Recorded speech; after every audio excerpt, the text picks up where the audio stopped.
Jacinda Ardern has announced she's going to quit as New Zealand's Prime Minister ahead of this year's election, saying she no longer feels that she has enough left in the tank to lead. Miss Ardern choked up as she detailed how 6 challenging years in the job had taken a toll. I suppose it's going through all the pandemic years and the zero COVID years and all of that as well. Shane, what do you make of it? Well, let's have a listen to what she had to say when she actually announced she was resigning. You can be kind but strong, empathetic but decisive, optimistic but focused. That you can be your own kind of leader, one that knows when it's time to go. Yeah, look, Ciara, I think you know when you asked the question. I'm not a fan of Jacinda Ardern. I'm not a fan of that type of politics. I just find her, it's too touchy-feely for me. It's too woke. For me, it's the politics of perception, not the politics of reality. I'm not sure there's a huge depth there to her politics. Look, it's not for me. But I will say this, I think she has done politics some service with the manner of her resignation, because I think it's absolutely right and legitimate for a politician to say, you know what, I'm here, I think it's 5 years in the job, I've run out of road, I've run out of energy, I'm exhausted, and maybe it's time for somebody new to come in and take over. I like that idea of politicians being there, and I think we're going to see it more and more, particularly the kind of abuse that politicians get. We're seeing it again today in the paper with Holly Cairns and the horrific ordeal she's had to go through. So I think we're going to see more and more politicians coming in, staying there for a short period of time, and then moving on. And while it's important to have a reservoir of experience, I like that idea of politicians not staying. I mean, we were chatting about him and De Valera. He was Taoiseach for 20 years and President for 14 years.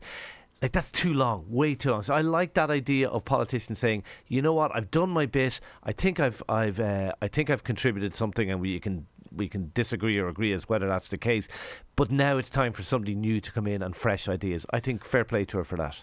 And I think both of those things, the fact that you don't like her, you don't like her style, and you find her style of politics, and the fact that she has stepped down in quite an unusual move for a senior politician and a world leader, are down to the fact that she's a woman. I don't think you know that you don't like her because she's a woman. What?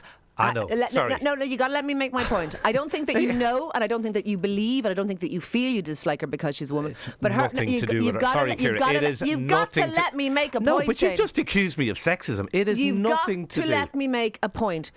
You accused her of touchy-feeliness, of a lack of depth, of a lack of substance. She is empathetic. She has a different style. It doesn't resonate with men as clearly as perhaps other male politicians do. I'm not taking that. But you got to let me well, then you may let me finish my point, yeah, and then you've just accused me of sexism. You may it's let nothing me to finish. do with that. Well, Shane, you might let me finish speaking, and then you might. Grant. Okay. Let me finish speaking. The point is, she is different, and what's more, she is less power hungry. That's why she's stepping down. Look at Donald Trump. Look at Boris Johnson. Look how they fought to hang on to power. I'm praising Look at what her for that. Yes, but she'd stepped down because she was a woman. It's different, and that's why we need female leaders, because we don't have difference, we don't have diversity. I've never argued against female leaders. Yes, I know you have never argued, but you hate Jacinda Ardern, and she has a different style. First of all, and you still won't let me finish speaking. I think you've made your point, Ciara. I think you've made your point. I think there is something very interesting in all of this. Okay, I need to respond to that, because you've just accused me of sexism, and that's outrageous. I actually have accused you of a bias that you're unaware of. Sexism, basically. A bias that you're unaware of. I have said exactly the same thing about the Canadian Prime Minister. I do not hate Jacinda Ardern. I don't like her style of politics, nor do I like the style of politics of the Canadian Prime Minister. I have a problem with that touchy-feely approach. It has absolutely nothing, stress nothing, to do with her being a woman, Ciara. And I think that's an unfair thing to say. Well, I apologise, because I can see you're upset.